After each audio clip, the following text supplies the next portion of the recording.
Satellites? A satellite represents a journey, information gathering, this journey around the Earth.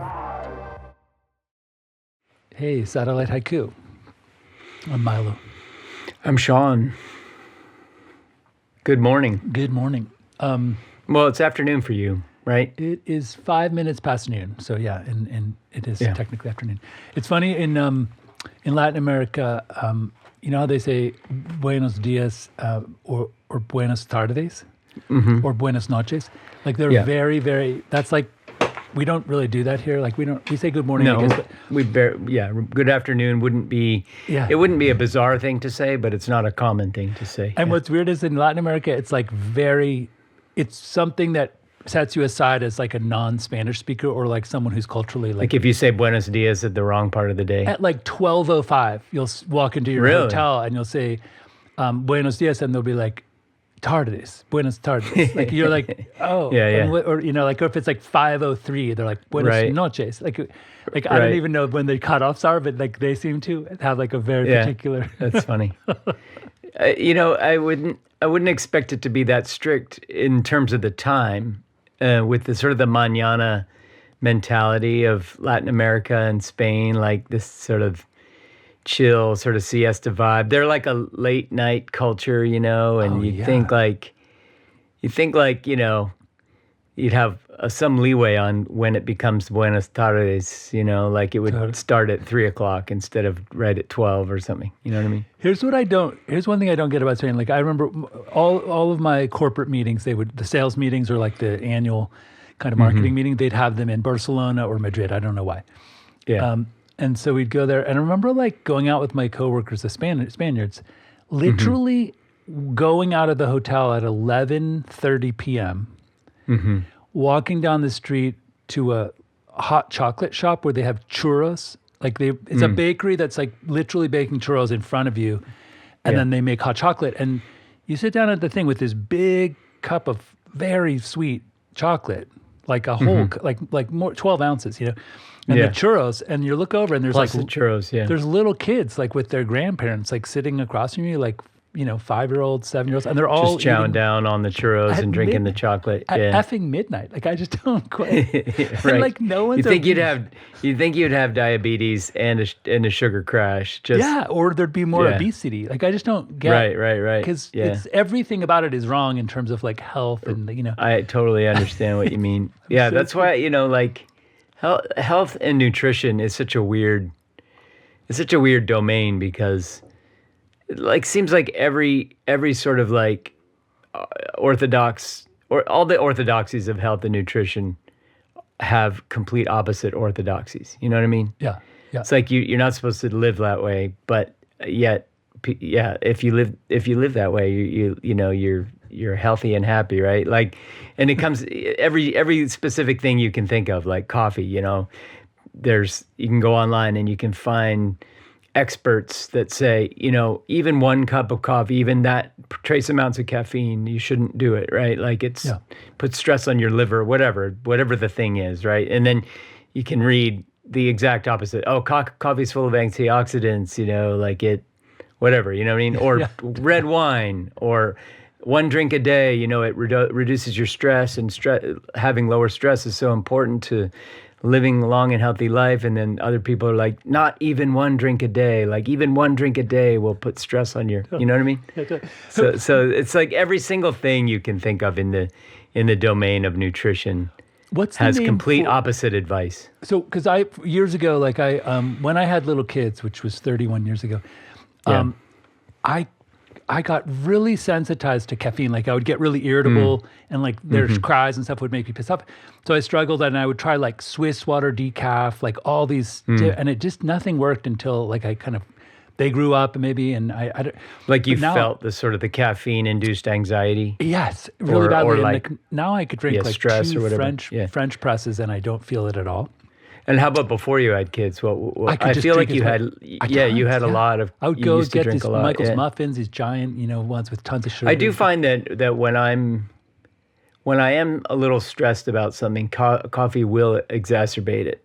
Yeah, that's true. That is true. And I'm pretty consistently 1 cup a day. Like if I don't have my 1 cup, I have, I get the headache. I don't know if I even get sluggish, but like, I'm not sure how much it even perks me up. It's just it's like a ritual, right? Like, Yeah. I think it wakes me up. And I do notice that if I have more than one cup of coffee, I actually have a fatigue thing. Like, I get tired. And I looked it up. I was like, how does more coffee make me tired? And that's a thing, apparently. Well, it overclocks your processor and your adrenals. So too much cortisone, too much adrenaline in your bloodstream will tire you out because you're boring from Peter to pay Paul. When you do that. Exactly. It's like So yeah, I kind of have to just stick to the 1 cup a day. Like sometimes I'll do like a matcha in the afternoon, like early afternoon. I'll make myself like a matcha latte. So what's it called? Because what I was going to ask is, when you shop around, I read like 12 different studies on caffeine and coffee when I was going through this problem. And as soon as I stumbled across the one where this woman, like at Harvard Medical School, was like, "Hey, the anti-cancer benefits far outweigh any annoyance of being irritable and kind of like grumpy or something.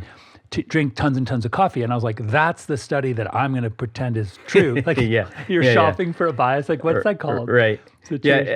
Cognitive bias. Right. Like confirmation bias. Confirmation bias. As soon as I found that study, I was like, she's right, and she's done. The internet is such perfect fuel for confirmation bias. Any belief you have, you can easily find all the evidence you need.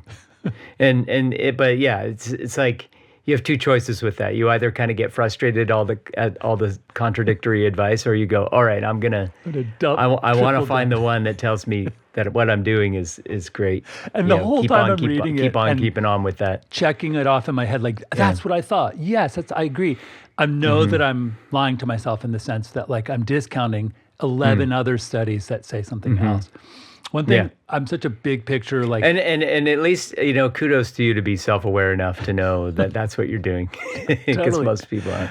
I mean, I still do it. There's no correlation, between being intelligent and having good judgment, really. And so it's like you can be super intelligent and just deep in your confirmation bias. It's true. Like those two things are not... They're not mutually exclusive. I used to say to my kids, like we were vegetarian for a long time, and I would feed them, rice and lentils, and they'd be like, we're bored of rice and lentils, and I'd be like, you know what?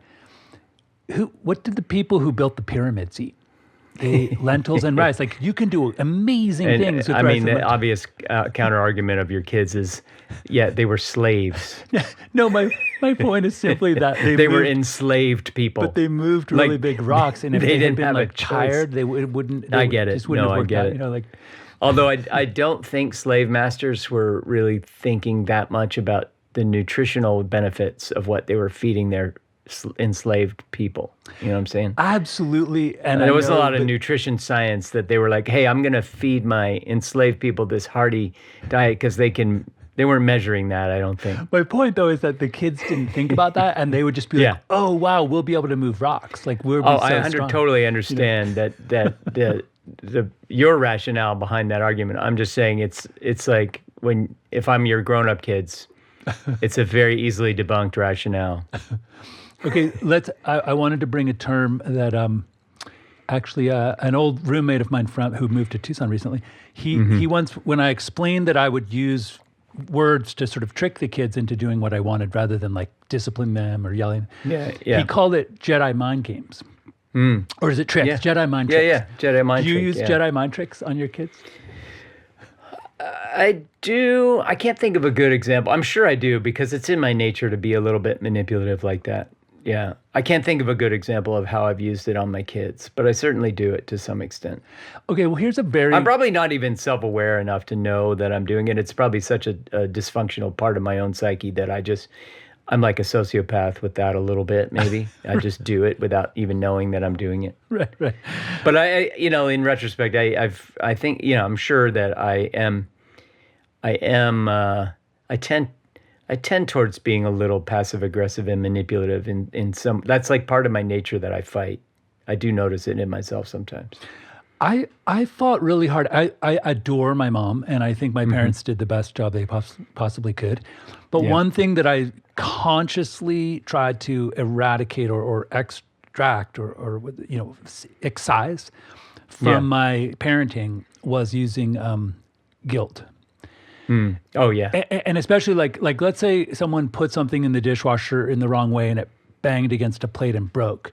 When my mom was unstacking the dishwasher, she used to hold the broken thing up and she would say, "Who did this?" Oh yeah. And yeah, the sense same. of shame. I I was like, hate that. "Ugh." I hate the guilt thing. Why like do we in need to our use in our shame? house, it was like our house was a house of scarcity. So growing up, so it was always who finished the. Yeah, right. And so as a result, the habit in our house would be there would be 2 drops of the thing left in the my bottle, or 3 crumbs left in the bag, because nobody wanted to be the one Right. to finish the like there would literally be like a teaspoon of milk that would just sit yeah. in the bottom of the No jug one would go for touch 4 it. days. Yeah, because no You one know what I wanted mean? to be that person, right? Yeah, because if you were the person that finished it, there would be a who finished the blah blah blah. Yeah, I hate that.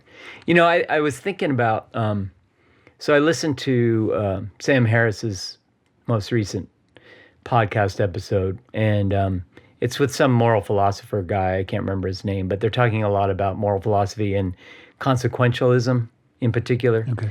And I think that what I understand about myself is that Sam Harris has consequentialist type people on quite a bit. Is that I am by nature, I'm not a pure consequentialist, but it's definitely like the thing that is pretty fundamental to my nature. So like when it comes to discipline or any of those things, I'm always operating from the lens I look through is like what will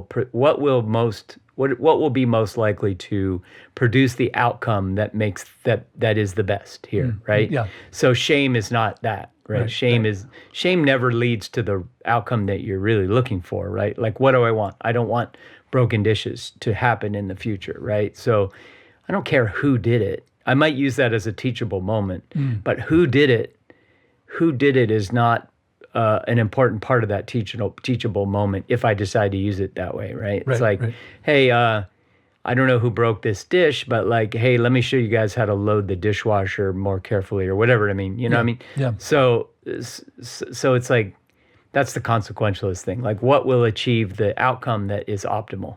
That's exactly the way, I was trying to be the conscious parenting part where you look at what you didn't like and try to optimize, Yeah. And so I was the same way. Like I felt like a communal agreement that, hey, none of us want, one of our big examples was spilled milk.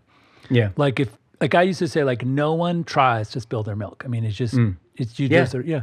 So if I said, Any mistake like that. yeah. Yeah. And I'd say, what I'd ask the kids, like, what would we do? What would we focus on when someone spilled the milk? Let's all work together as a team to quickly, remediate it, grab paper towels, a wet cloth, and just kind of clean it up, right? And don't try to make a big deal out of, oh, you're so sloppy, you're so, clumsy, because no one really wakes up in the morning and goes, hey, you know what I'm going to do today? I'm going to be really clumsy. Whenever it's devolving into like what is essentially like a court case, like who did it, why they did it, who started it, like the kid when you have 2 kids, there often is a lot of, well, who started it? Like I did this because they did that, and they started it because, you know what I mean? I don't know if your kids did that, but my kids will get into like, if I catch one kid just doing something that is causing problems, they'll say, hey, stop doing that. Well, I'm doing, I didn't do this first because you know what I mean? They get into the legal battle of like, it's a retaliation for this other thing that he did, and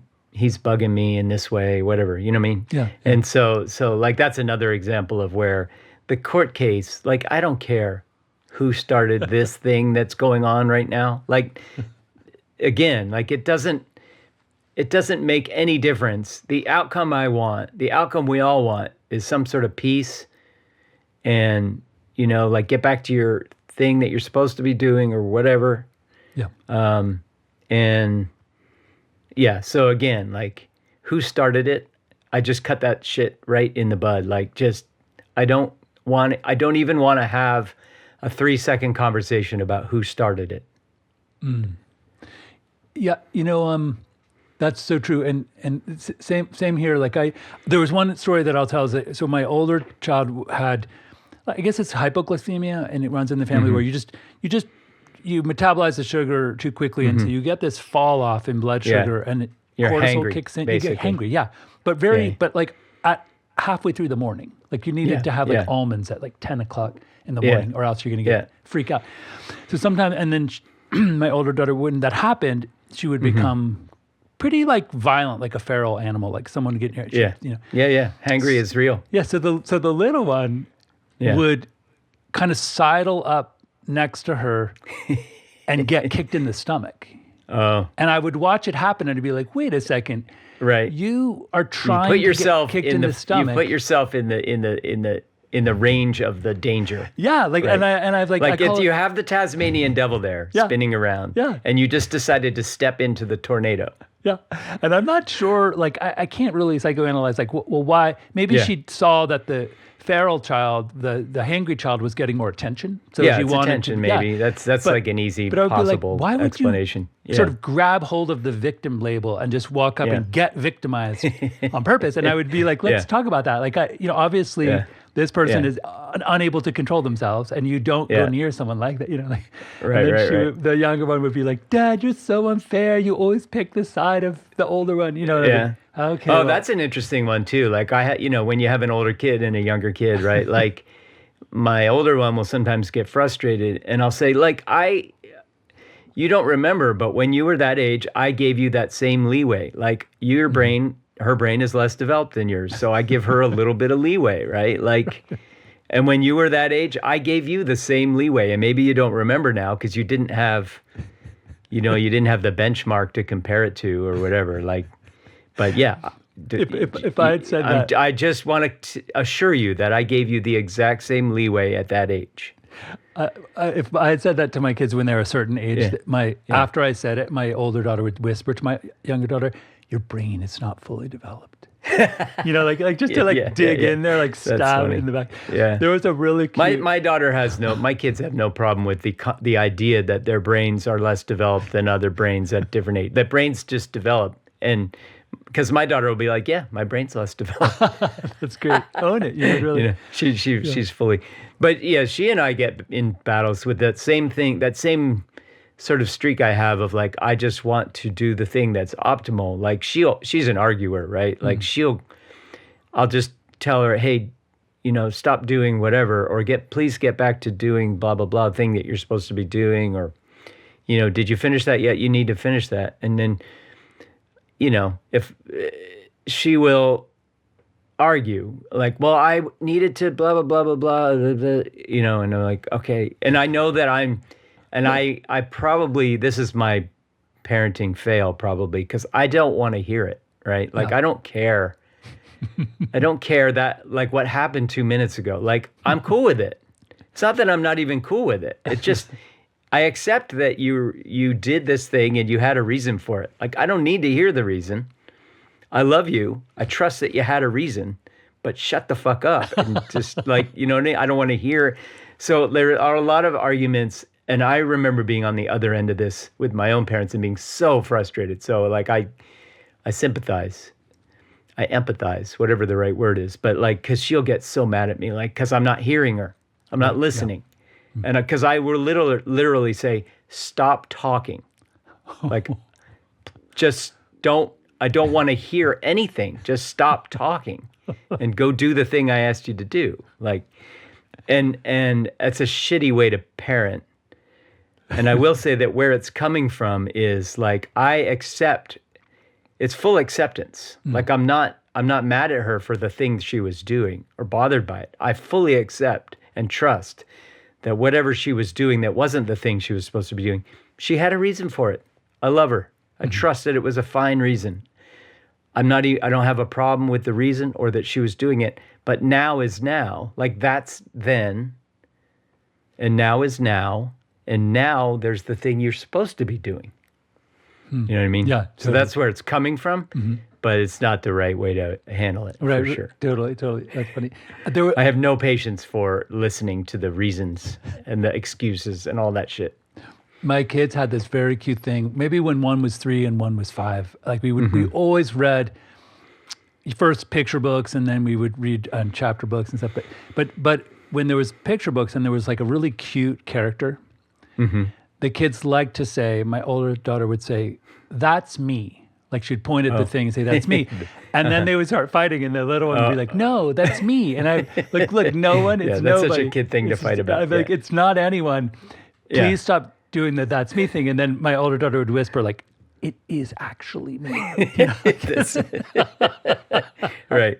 Yeah. It's like there's no way. You're like, it's theater. Come on, guys. Like we're all pretending. I don't know if your two kids had this thing too, where like, I think because your older one was probably aware of this. If your kids had the same dynamic mine do, but like, my daughter definitely, as much as she would deny it, she would deny this to the death, but she totally adores and admires and looks up to her older brother.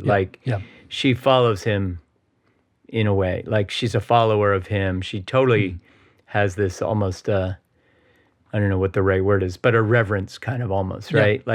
There's such admiration that she has as a younger sibling. Yeah. And, she would pretend that's not true. She would deny it. But it's clear from just body language and the stuff, the way that she changes her opinion if he changes his opinion, things like that, right? Sure. So those things cut deep when you're the older one and you say to the younger one, it is me, right? Like you know what I mean? Yeah. Like the older one knows it. They know that they have that power to some extent probably too, yeah. The other thing that we did struggle with, and I never quite, like let's say one thing, my wife tells me and other people tell me that I'm super competitive. I don't really like think about, like I was always kind of spacey in sports and I didn't seem to care that much. I don't really think of it being that way, but maybe it's just like whatever, there it's certain domains, like maybe not in sports. Maybe it comes out in different domains. I guess, but what was weird is that we used to, as a family, we used to work out a lot. We would climb and we would try to like do baseline, kind of like we would jump rope and say boxers have try to keep the baseline fitness. And then we're going to add to that with strength training or some specific thing for a sport. And anyway, the point is that like, I remember being up at the park and we were practicing pull-ups. And the kids were pretty young, maybe like 6 and 8 or something. And, one of them, I would do some pull-ups and then the other one would go and the little one would go last. And then they would say like, well, you did one more than me. And that's not fair. And I'd be like, no, we're all trying to like. We're doing our max reps. Yeah, like our base level of fitness for us. Yeah. And then it's not about who did more pull-ups. It's about, can you improve on your own, and it was really hard to extricate that competition from within the family. And I don't know if it was, did I bring that? It's possible because I don't see that, but I hear from my wife that I'm really competitive about everything. And so there might be I think you definitely have a competitive streak. I see it in some ways, but a lot of it is self-directed. You're competing with yourself a lot. Yeah. Or I did in 5th grade, we had a math teacher, Elora Moreland, and she had gone to the Soviet Union to do some kind of like sabbatical. Yeah. And she came back and she introduced this Soviet-style math teaching thing where we broke up into little groups. And the people, she would teach us a new concept like the Pythagorean theorem or something. And the people that got it really quickly would be the group leader. And we were meant to like bring the whole group up to the point where we all knew the Pythagorean theorem and understood it, right? And so we kind of like, it was very communal. Like there wasn't like, he's the top of the class. It was, if you're good, help the people who aren't yet at your level. And I just loved it. I always felt kind of like, dang. Yeah, I definitely think you have a competitive streak, but I wouldn't say it any more than other people. Like I've seen it in you sometimes in your life and in certain ways. I can't think of a good example right now, but I think it comes out of most people in some scenarios, some contexts, right? And you have your own context where competitiveness is what you exhibit, but I don't think any more than anybody else. Just certain contexts, yeah. One thing that came up for me this summer when I went to visit all my dad's cousins, so like it was me and a bunch of 85-year-olds from the, second cousins of mine, I guess. Second cousins once removed, or maybe first cousin once removed. Okay. And there were and one of the, and my new aunt, she came along, and one of the things that came up a lot was that long staffs, it's a general term, long staffs always correct people when they make a mistake. And and I and this has come up a couple of times in Google agrees with you about that statement somehow. Yeah. Both for those who are on Substack, it's a thumb, that thumb icon that pops up. I don't know how to turn that off. I'm not going to try. But so the idea was, what I learned from the trip, and it's come up a few times, that my little brother is historically like legendary for everything you say has to be like letter perfect. Like if you say, my daughter's like that too, like the precision, constant correction. Yeah. Like he will literally just will be, if I say like, a famous one when we started taking note of it was, he was like, I don't know, 10 years old. And we were talking about the Spanish American War, and in the, Admiral Gridley is standing there on the bow of the ship, and the guy says to him, "You may fire when you are ready, Gridley." And I said, "You may fire when ready, Gridley." And he goes, "It's when you may fire when you are ready, Gridley." And I was like, yeah, that's my daughter too. Like, I was like, well, last night's example was like she had to write a paragraph for her social studies homework, and there was like it was in response to a question, right? Yeah. And so I said something about, do you just have to answer that one question, or do you have other social studies homework? And she's like, it's not a question. Exactly. Yeah. Right? Yeah. It's a I'm prompt. like, It's a short it's answer a prompt or whatever, right? Like, Right. you know what I mean? Like, I get sometimes I'll go like, if I'm just in an impatient mood, sometimes I'll lose it a little bit. Like, oh my God, you know what I mean? Yeah. But there's something about her brain, and obviously your brother's brain. Like, there's like an on the spectrumness of some sort, maybe. Yeah. Right? Like, I think that's what she has, and that's certainly what probably your brother has. Like, there's some extent to which he's on the spectrum, and that's just how his brain operates. Like, it hurts him. It's painful. It's physically, psychologically painful to him when you get it a little bit wrong. And I do have the same thing, not as extreme as my brother, but so hanging out with my dad and his cousins and my aunt with this group of Longstaffs, what I came away with and what I brought back to tell my kids and my wife, who sometimes there's some friction there where she feels like I have to correct her with, just dumb little things. And she'll be like, why do you have to, correct me? Yeah. And I said, I came back with this idea that when the Longstaffs do it, there's almost zero evidence of ill will. Yeah. They just purely, like a scientist wants to be, if I'm wrong, redo my results or redo the experiment and prove me wrong and then show me why, because we all want to know the truth, right? There's like this absolute, there's zero evidence that there's ill will. And what I sometimes feel is like when my wife and I recently got in a little argument where I corrected her and I brought that up, I said, I do not think that I'm doing it out of any ill will or to try to be condescending. It doesn't matter though. Like, I know that like when my wife backseat drives, like, I don't mind being corrected in a lot of contexts. And there's no ill will at all when she's like, there's a stop sign there or whatever. Oh, it's no turn on red here or whatever. Like, there's no ill will. It pisses me off. Yeah, me too. Like, it totally triggers me. She has no ill will. I 100% know that. Like, it makes no difference that she has no ill will. It's a me problem, and it triggers the fuck out of me. Right? So whatever you're doing in that correction, for whatever reason, however whatever antenna she has for it is like triggering her and hitting some nerve in her. Yeah. And she probably knows rationally that you have no ill will, right? Like, that's such a frustrating thing that, and I get frustrated with myself and really, especially if I react. Like, I feel the inner trigger. And a lot of times I can stop myself from reacting, but I can't stop myself from feeling triggered by it. And that's so frustrating because I know she has no ill will. So it's like I want to just zap that part of me that responds that way, because it's like I don't want to feel that almost like borderline rage at it. Like, like that's such an unfair feeling that I have, and I can't stop it from happening in myself. I'm exactly the same way in the same situation. Like the the only two real fights we've ever had, my wife and I, we were on the freeways staying in San Diego. And you know how wide there's like 6, 7 lanes, and there's like all these 6, 7. 6, 7. Oh, I said 6, 7 lanes.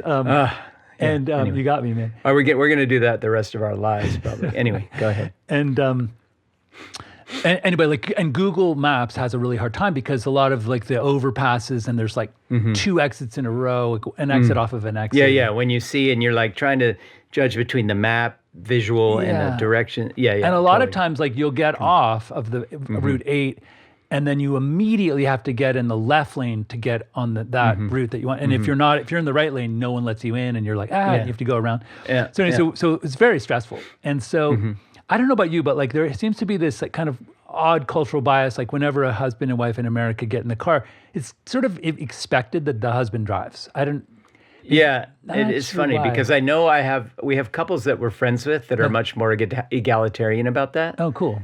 But same thing. Like it's probably twice in our whole marriage have we gotten into the car where she drove for some reason. Interesting. That is, you know what I mean? Maybe some like kind of subcultural, I know what you mean. Like it's just thing. Yeah. Yeah, it's a thing that just it's the norm. It's a norm we hardly ever deviate from. Is that I drive. Yeah. And I want to say, my wife listens to the pods. I want to say, I love you so much, baby. No, just kidding. But no, but one thing that has come up, because we've talked about it, and I've said, hey, when we're driving in Bogota, your mom, she can drive. She drives on the freeway, but she doesn't like to drive in the city. It's really tricky, right? Really crowded, terrible traffic, terrible potholes everywhere, like a lot of motorcycles zooming past you, you know. And my wife always drives because she's used to, she grew up there. And my mother-in-law, literally, it's like she's trying to drive the car with verbal prompts the entire way. Right. Like you know, if you go to do a parking place, no, don't go here. This one's dangerous. Go to the next one. And you're like, really? Like, it just, she has like an opinion about every single little thing. That level of control. And it drives my wife relinquish crazy. It. And so I say to her, hey, we were in Tucson. Can you take the way you feel and just imagine that to some degree, not as extreme, but to some degree, I feel that way when you get backseat drive in Tucson and I'm driving. It is interesting that like, cause I watch my wife when we drive, like she's gotten better at it cause she knows that it bothers me. But even I see how she is when we're driving, like, you know, if I'm going to change lanes, she's looking in the side mirror, right? Like, you know what I mean? Like she's driving in the passenger seat the whole time, whether she's saying something or not. It's so weird because it's when I'm in the passenger seat of like your car, if we're driving together or any friend's car, right? Like a dude, I am checked out. Yeah, talking to I'm the chill, person, right? Like radio, even if I notice, like, oh, my friend turned. Why did we turn here? That makes no sense. Like, does he know where we're going? Right? Yeah. I still don't say anything because I'm like, he probably knows what he's doing, right? Like if we go a mile off course, I might go like, hey, where are we going? Right, but you know what I mean? Yeah. But I'm not going to be like, why did you turn here? You know what I mean? Like, so it's just like, I think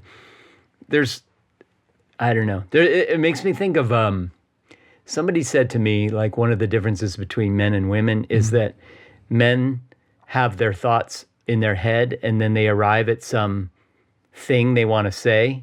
Like it gets processed in your head and it might come out in some question or observation at some point. Like it gets processed and then it comes out your mouth at some point in some process form. Whereas women tend to do more of the processing out loud. Like is in a collaborative conversational way. Like, so women think out loud and they want you to participate in their thinking out loud. And I think maybe the driving thing is part of that. Like, it's just like, you know, I might be processing like, oh, my friend turned in this spot that's unexpected. I'm just going to observe for a little bit and try to understand like why he did. Like, I'm thinking about it maybe. I might even be thinking about it, but I'd have no urge to say anything or ask anything until I sort of like collect more information and process it. You know what I mean? I have two thoughts about it. One is back to that idea about the shame and the broken cup or something. Yeah. Like I understand that someone who is not in charge of the wheel might feel anxiety because they have a lack of control. So it might be more scary than if they had their foot on the brake, because like I probably brake a little bit later than my wife would under the same condition, right? Maybe a split second, but it's enough to create anxiety, right? Right. My mom would put her hand on the dashboard and she would make this like hissing sound, like like she's gonna die, right? Yeah, like, when I was a teenager, I once got out of the pulled over onto the side of the freeway and got out of the car and walked around to the passenger side and said, "That's it, you're gonna drive. I'm not driving anymore because you're." I was like so down with my mom, backseat. No, I know what you mean. Yeah. So anyway, but I do understand and that. I think we men and we process that as like this lack of trust in us or something. Like right, I take it's it like personally. somebody isn't. It's invalidating somehow. Yes. And like, who's the woman that talks about vulnerability? Anyway, she has the whole thing about like when men feel like the other person is exhibiting like a lack of trust in them, like it hurts the man emotionally to feel like, oh, I'm not being trusted right now. Like I'm responsible for your safety and you're not trusting me to keep you safe. That's a really and good so like there's point. some way that it hurts. It does hurt. And one thing I'll say is I'm thinking of a time. So two thoughts. When remember when you took us in the Waymo car, and I at first was nervous, and then I thought like, wow, this dude has more sensors than I do. Like it can look behind it all the time, never gets bored. Like it's technically should be safer than me driving, because I just don't have as many sensors and as much if anything, they're annoying as hell sometimes because they're too safe. But anyway, exactly. Keep going. Yeah. But like imagine if I were to imagine in the scenario where my mom or my wife sitting next to me was just another sensor, like a safety mechanism that was a little faster than me, and maybe so I can work with the fact that I feel defensive or invalidated, and say we're all sitting here trying to make the whole ride safer for everyone and for pedestrians. But the thing that comes up with me where I actually lose my temper, and I literally do it in sort of in a zeal kind of way, not like a cruel way.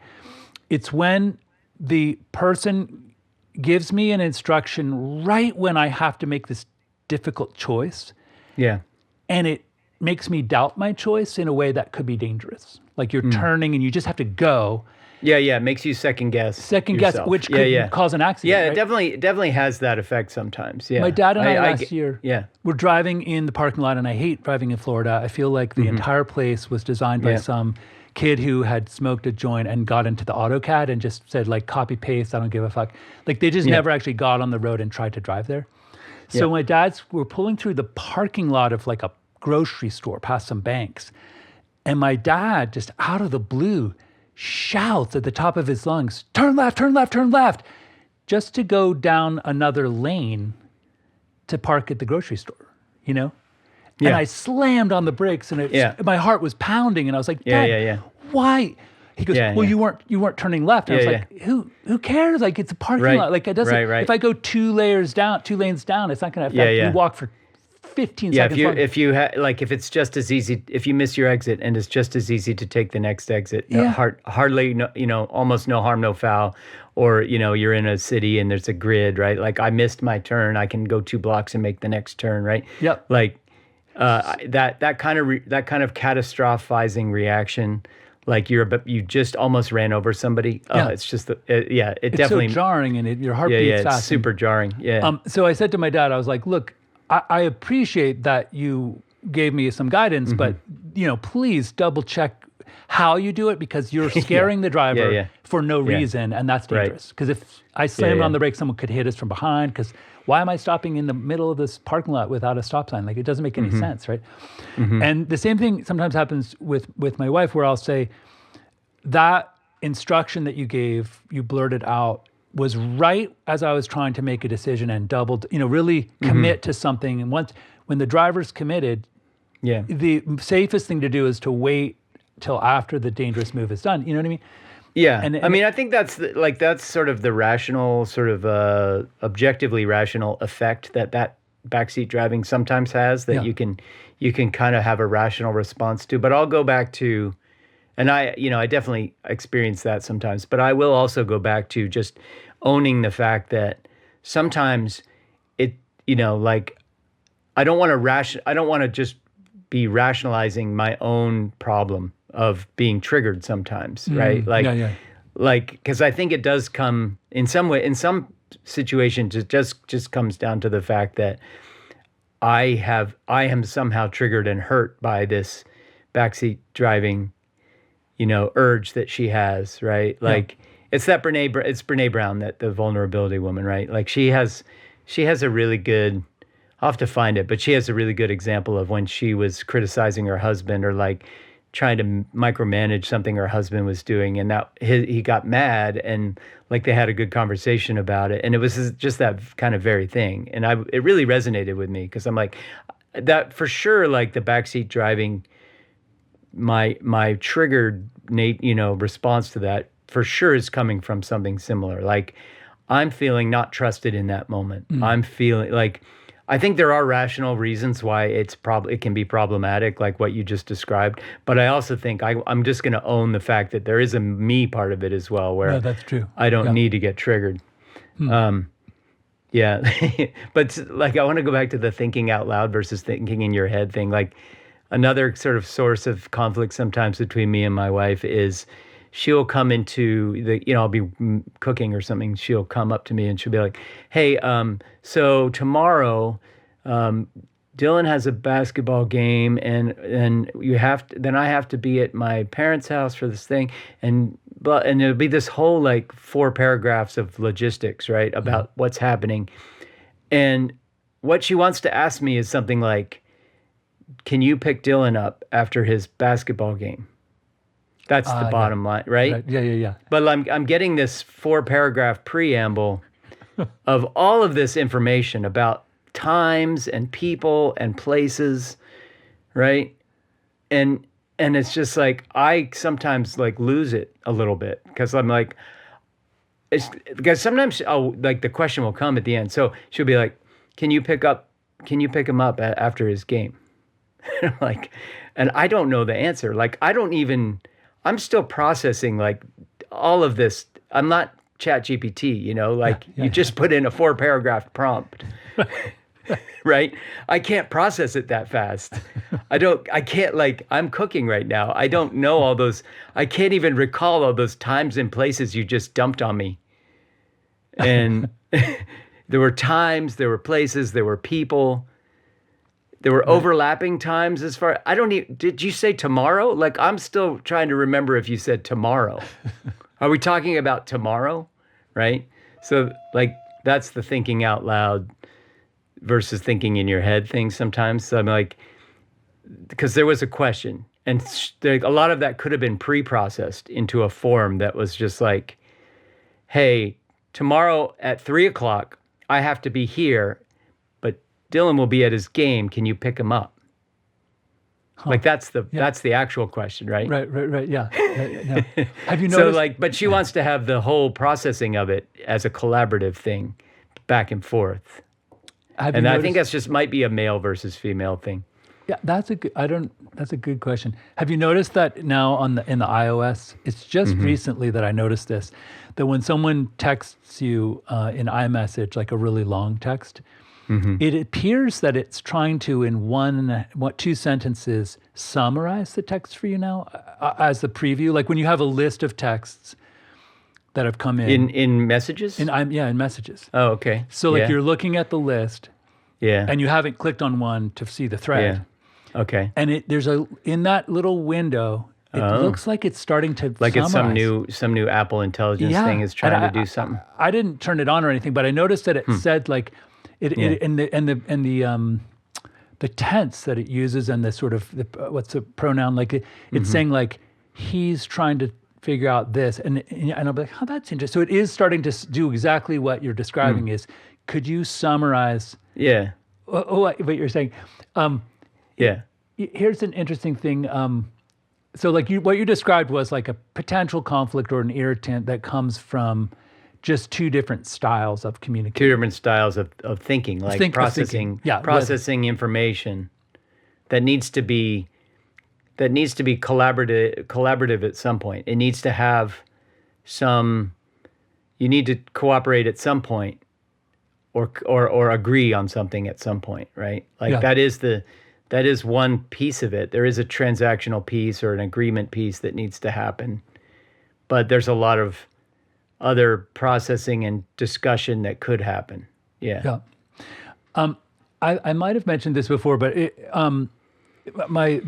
the long-term partner that I had before I got married, which was 13 years ago or something, one of the deepest failure points, the deepest sort of causation for the failure of the relationship, comes down to the idea that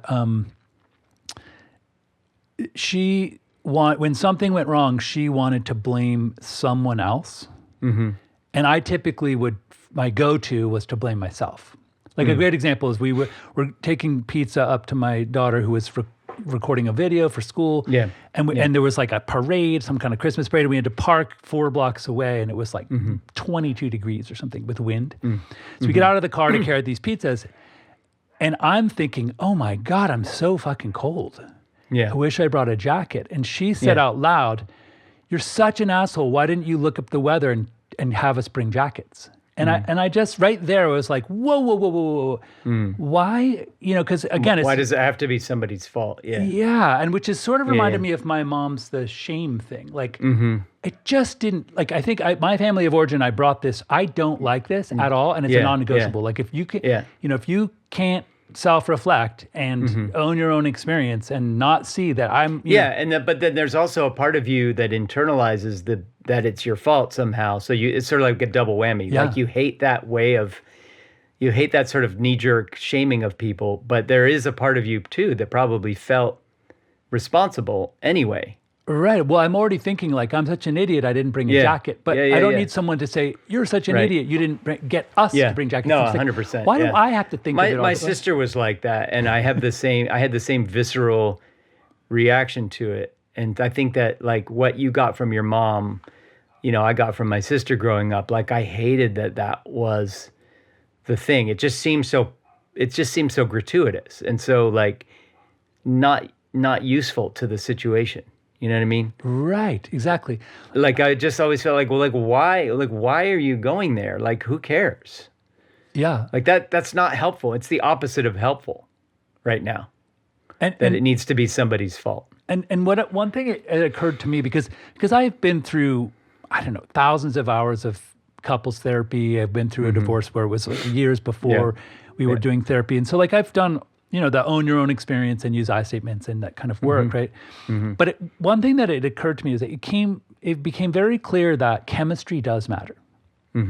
Like I had, I knew some people who, some personal friends who were dating and they fought all the time, like just crazy how much they fought. And then they married other people and the new partner is so, like if they do the same. Oh, you mean chemistry between people? Couples, yeah. Like that there's not like taking SSRIs. No. I meant like chemistry, literally like not your own brain chemistry, but the chemistry between people. Yeah. Yeah, like when we talk about road work, the baseline fitness of like boxers, like you jump rope because it's like jumping up and down in the boxing. I also think like maturity makes a difference too. Like like I think about because when you said that, I immediately was thinking about my first long relationship and like what ended that. And there were definitely chemistry issues, but then part of it too is just like we were young and she would say these hurtful ass things to me, like, and because of her own, past abuses and stuff. Right. Like, so like, I'm sure if I met her today, like she's probably like, done some work on herself, right? And I have too, right? So like part of it, that chemistry changes too with your own maturity.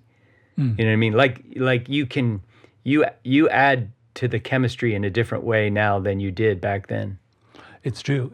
And it's funny because when you were describing... And she does too in her own relationship probably. Like it might be just the natural innate chemistry of her new relationship, but it's also the fact that she's maybe a little more mature. It's true. Those are two variants. Like, but when you were describing how your daughter looks up so much to her older brother, I definitely idolized my older sister. Like we've talked about how like she was ahead of me by 18 months, and I wanted to crawl. I used to try so hard that my elbows would bleed. Like my mom was like, "You're so determined to be like her," and I said, the gift was that I always thought when I start something new, I'm going to suck, and then if I try really hard, I might become mediocre or even proficient, right?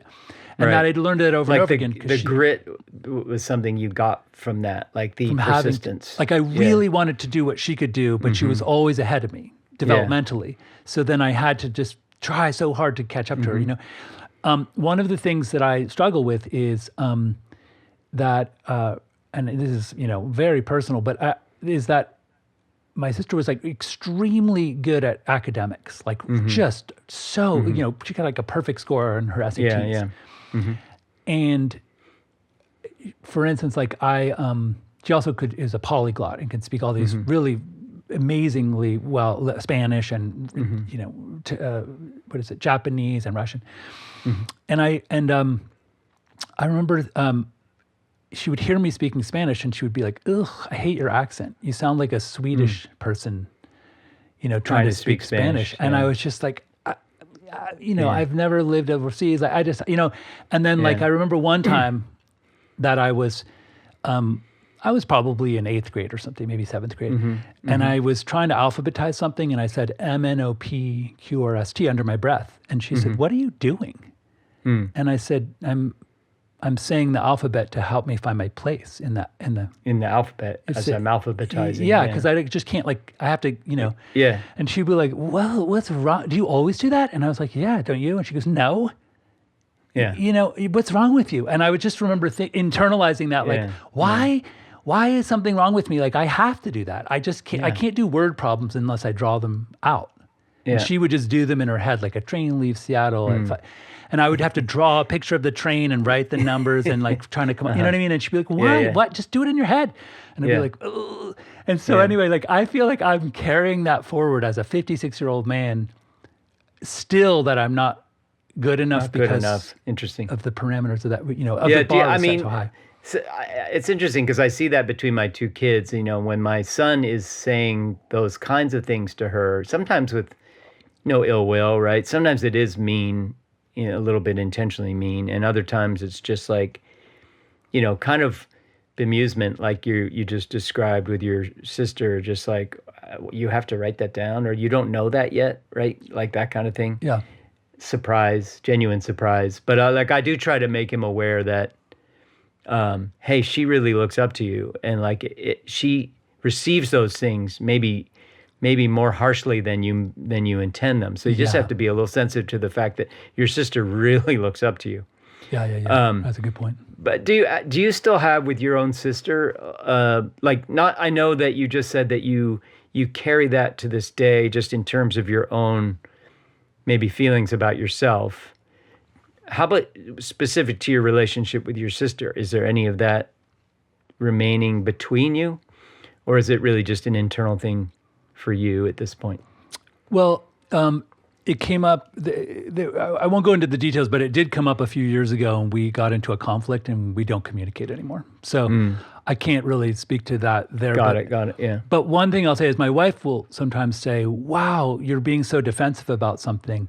Yeah. And I'll take a deep breath and I'll think, "Wow, family of origin. Like I feel criticized and not good enough." And so from those years, you know, when they used to say like, your kids spend more time together than they do with any other person on the planet, right? Like, to some degree. I right? mean, I always like to say, like, your kids are siblings are the only ones who know how crazy their parents are, like truly, right? Like that's that's one of the sort of the unique pieces of a sibling relationship, is that there's no other person on earth who you can go to and go, "Yeah, our parents are weird," right?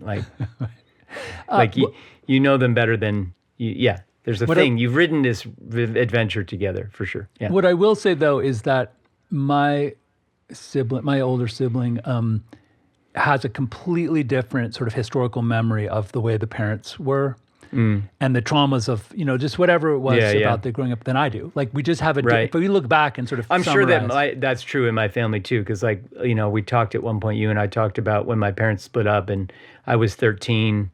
And, you know, like the impact of that on a 13-year-old person was different than on a 5-year-old or an 8-year-old that my brother was, right? Like, or a 12, an 11-year-old like my sister was. Like, so, and just like your birth order and your role in the family, like all those things, like the effect of my parents' own situation on each of us just for that one thing was so different because of who we were and our role in the family, who we were just by nature, but also our ages and position in the family and all that. Yeah. So like, it totally makes sense that you would have a different memory from your siblings about certain things. I mean, some of it is like, you know, maybe the observable facts get retroactively changed to fit like whatever your sort of feeling is about how it impacted you.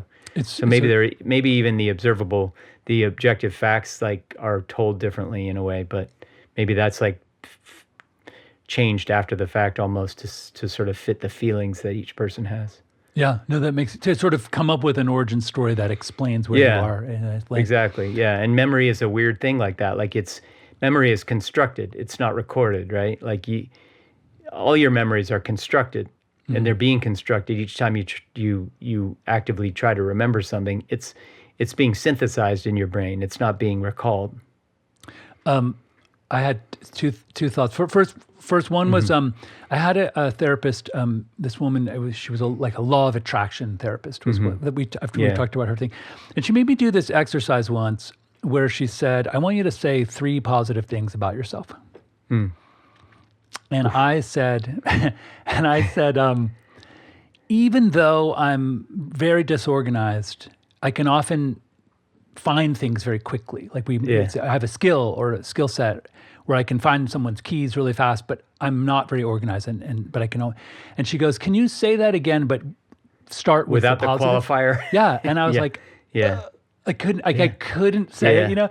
And she goes, "I want you to notice that every time you say." That's why I said "oof," because I know how hard that is. Isn't that hard? And she just wanted me to really dig deep and look at why that might be, you know. So interesting. Yeah. And she even sent me back to like write them out and then come back with and it was so painful. Like I mean, my wife and I had to do that, not together, when we went to the Tony Robbins Date with Destiny 6-night thing.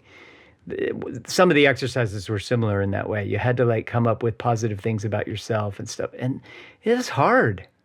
Yeah. Like, and you really realize how deep some of your own shame and insecurities are in those moments where you're like the job is to say something positive about yourself. And then like, and if you're trying to be sincere about it, right? Like you can just go be sort of perfunctory about it and just go, "Oh yeah, sure, blah, blah, blah." But if you're really trying to dig deep, then you feel it like, "Oh shit, like this is hard." Why is it hard? Yeah, it's interesting, super interesting. And the other thing that occurred to me was, and maybe we've talked about this before, but my youngest daughter was fascinated in high school she got fascinated with different things. And she one day scheduled, there's a professor named David Eagleman. I think he's the University I know him. of Texas. I got one of his books right here. Eagleman, right? And he had been studying psychopathy and sociopathy for a long time. And so she arranged with his secretary. He's a physicist though, right? He's a physicist. That's interesting that he's... Yeah. David Eagleman. Yeah. But anyway, let me explain that. Maybe it's because of this. So she makes an appointment with the secretary for 15 minutes, and they end up talking for 2.5 hours because she had really, really good questions, and he was excited about it. And so they were talking about why is, and maybe you don't know, why is a lie detector not admissible in court? Do you know? Mm-mm. Okay. So the way a lie detector works, you have to use. I don't know specifically why. Yeah. You have to use a computer model to understand. So you've got like a hard drive in your brain for memory, and a processor that generates calculations, right? Yeah. And the processor uses more electricity than pulling something off of the hard drive. Like if you have to generate a new thing, like a lie, it takes literally more electrical energy than it does to pull something off of the hard drive. Up to 3% of the population, when they tell a lie, Yeah. they can run it, it's as if they can pull it off the hard drive and present it, even though they have made it up. Right. So for them, there's no spike in the electricity, and those are the people you really want to catch, because like serial killers, like the sociopaths and psychopaths. so that's why it's not admissible in court, because the people for whom you really want to catch them, you most want it to work. It fails. doesn't work for those people. It just absolutely fails. The mechanism of action fails because of the way the electrical stimulus. Yeah. What was my point? Oh, so the idea is that like when you, it made me think of it maybe because of the processing out loud, or like you're processing and writing a draft, and then you deliver the draft verbally, versus like you said, your wife like will run the process. Like, what's my question here? Okay, let me get to my question and I'll process it all. Yeah, like, all right, okay, what I really want to ask is, Right. I mean, it's just interesting. And she's like, I want you to help formulate the question with me. Right. That's her process. Like, we're going to work together towards the question that we need to get to. And I'm not sure what it is yet, but we'll get there together. Like, that's her process. And it's beautiful. It's a beautiful idea. I think I'm it's just much like more it doesn't like your work wife. for me. I think What? I'm much more like your wife, where I have to go through a weird roundabout, sort of almost a weave thing, to figure out what I'm trying to ask. I do that all in my head. Yeah. I used to write. I remember in 5th grade we were taught we had to write sociology. We've talked about this with our creative process too. Like, it's kind of similar. Like, you like to do the process on the canvas. Yeah. And I like to do the process in my head, and then put that brushstroke on the canvas when I know where it's going to go. What's really bizarre though is that I have never really written a rough draft. Like in school, when we had to write a book report, the teacher would be like, we need 3 drafts. You need a rough draft, a revised one, and another one, and then you do the final draft, right? Yeah. And I just would think about it, and then write the final draft. That's interesting. So with writing, you're a little bit different. Exactly the opposite, Like I can't stand writing drafts. I just want to write the whole thing. Yeah. And I can weirdly, like if I just am sort of thinking about it in the back of my brain, like while I'm doing the laundry or something, I can kind of write the whole paper. Yeah.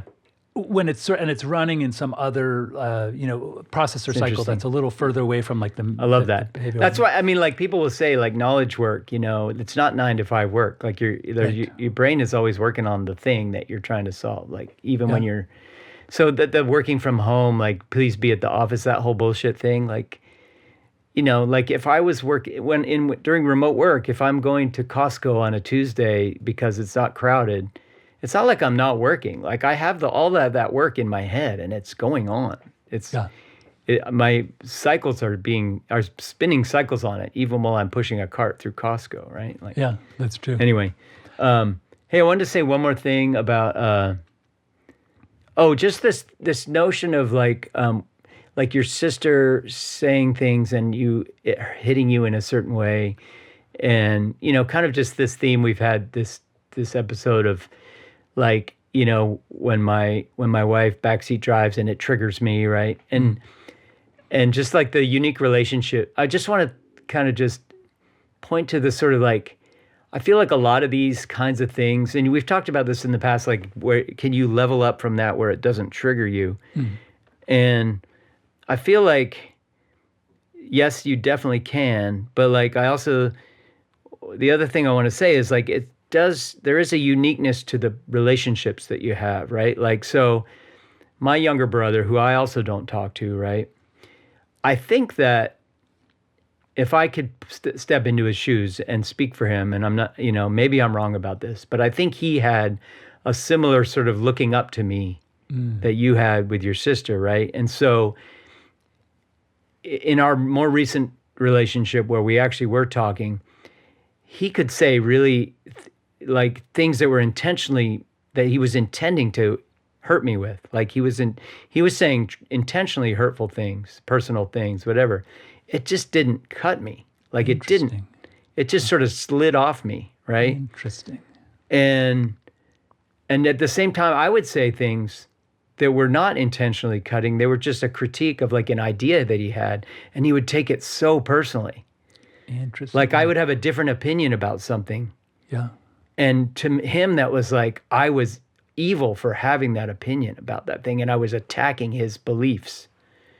right? And it's just like, shit. Like, and so, part of that might be, but then at the same time, like my wife, because of the relationship I have with her, like she has a unique ability to hurt me and trigger me. She could say the exact same thing as somebody else and it wouldn't hurt me, right? So it's not like I'm impervious to that type of idea or critique or remark or criticism or whatever.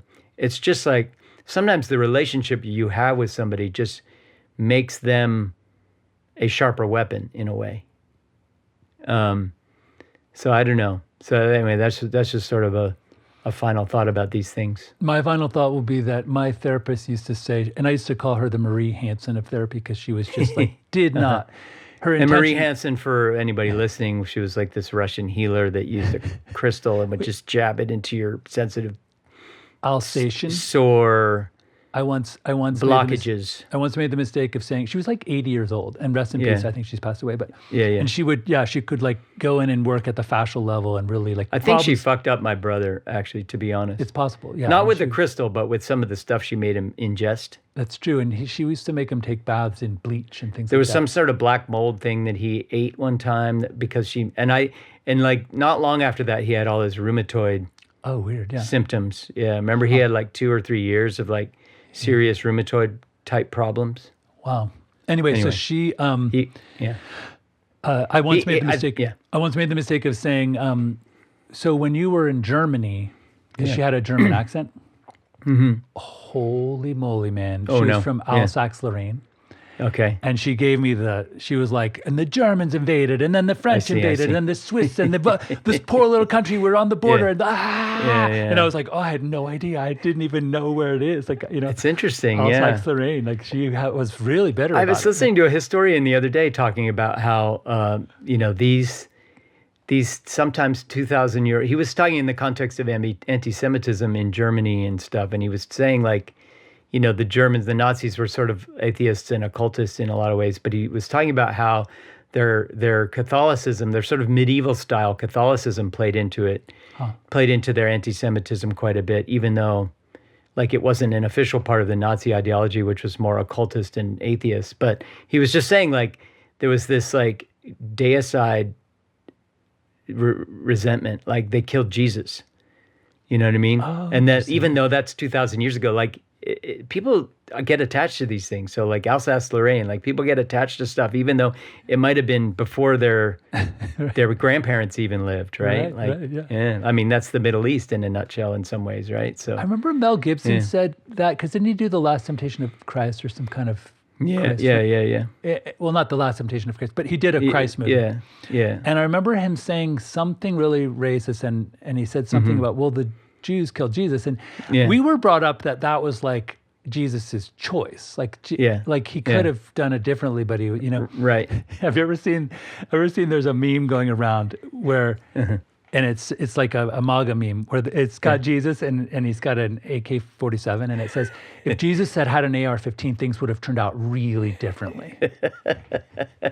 Oh shit! Yeah, it's pretty funny. Of those. It's pretty funny, actually. Yeah. I've always said that Christianity was the. There's some really good, like far right Jesus memes that are making fun of the MAGA sort of approach to Jesus. Anyway, totally. Go ahead. I've always said that Christianity was probably the most successfully and widely dispersed sort of marketing platform, brand platform, but also the most misunderstood and misused. Because how could Jesus have anything to do with the Spanish Inquisition? Like, it just does not, like... No, I mean, like, when you look at how much the Bible is used to justify, chattel slavery and stuff, it's totally like who would Jesus bomb, that sort of, that bumper sticker? It's like, exactly. Like, if Jesus came back, he'd be like, oh, dude, you got to torture and him now like now the evangelicals, they're not even trying to couch it in sort of a reframing of Jesus. They're like literally just rejecting, like, Jesus was weak. Like they come out and say that now. Blessed are the meek and turn the other cheek and those kinds of things. They're just like, that's some weak shit. Like, that's woke. Jesus might have said that, but that's weak. Right. If he was alive today, he would be They don't even try to martyr. reinterpret it as like, well, what he meant was. They're like, if he came back and he was alive today, he would hang out with Roger Stone. Like he would, and exactly. They make up new things. Or they were just like, if you go, hey, if he was alive today, you guys would, you would deport him, and they'd be like, now they're just like, yeah, we probably would. You know what I mean? Like, yeah, totally. It's completely changed. Anyway, I guess we should wrap it up. We should pull it without talking too much more about MAGA. I do have a first world problem since. Oh, nice. Yeah. Yeah. So we were talking about Waymo, right, earlier, and so my first world problem is when I drive my kids to school, I go this way, I go a certain way, and I go through like a bunch of stop signs and in a school zone to get to this traffic light to go this way. And there's like a totally shorter, easier way to go in the first part of the route. But the reason I don't go that way is because there's one intersection near the beginning where it's pretty near the Waymo like hub parking lot for the city. And you go and there's like this right turn where some people are trying to get onto the freeway on this on-ramp. And then you have to get across those people into the left lane coming out of this side road. And Waymos always just get stuck there and they back up the traffic. There's always one Waymo that's causing a huge backup right in that one spot. And so I go this much longer pain in the ass way just to avoid this one turn where there's always a Waymo that is backing up traffic. And the other day, I hadn't been that way in weeks and weeks. And I was like, we should try going that way. It's early, like we have time because there wasn't, I was like, there's not many cars out. The freeway looks like it's moving, right? Like, let me go that way. And sure enough, I get to that one turn, fucking Waymo, backing up traffic, and people are going around it and blocking it, and I think it. Anyway, can I ask you this as a software product manager, which you've done for years and been successful? Where do you think, like, isn't there some giant data set sitting somewhere in someone's database that could help the Waymo deal with that situation now that Waymo is a problem? 100%. Why is it not? But it's like, but like it becomes hey, it's one turn, it's one intersection in the whole. Like they do pretty well in the city. Like they do well for the most part. So from a software and a corporate perspective, you're just like, like what's the priority of fixing that one place where they fuck up? It's not unsafe. It's just super inconvenient for a bunch of people, and it's one turn, and it's a really unique kind of edge case. So it's like it's like, if I could abstract it, it's a problem of edge cases. Like when you work in software, it's like this.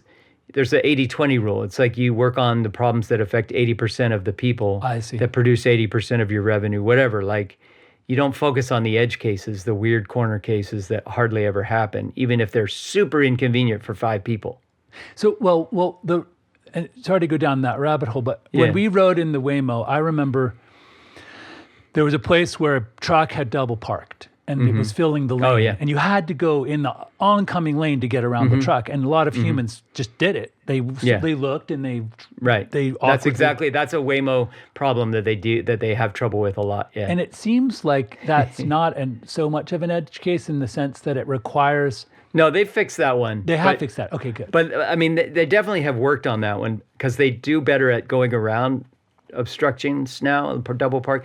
But I saw a really funny example of that yesterday where there was a bus coming. So I was in one lane, and coming the other way in the other lane was a bus, like a city bus. Yeah. Right? So we get to a stop sign on the other side of this 4-way stop. I'm on one side facing one way. On the opposite side, there's a bus coming the other way at the stop sign, right? Yeah. So then a Tesla in front of me, it goes through the intersection, and it's now in the oncoming, in the opposite lane of the bus, side by side with the bus. Okay, yeah. Well, there was a Waymo behind the bus that tried to go around the bus. So I don't know if you can picture this, but there's a bus, the Waymo tries to go around it. Now there's a Tesla face to face with it. Wow. Beside the bus. Yeah, who's gonna right down? So now they're like facing off, and there's a bus to the Tesla's left and the Waymo's right. Wow. You know what I mean? What can you picture that? Yeah, totally. What happened?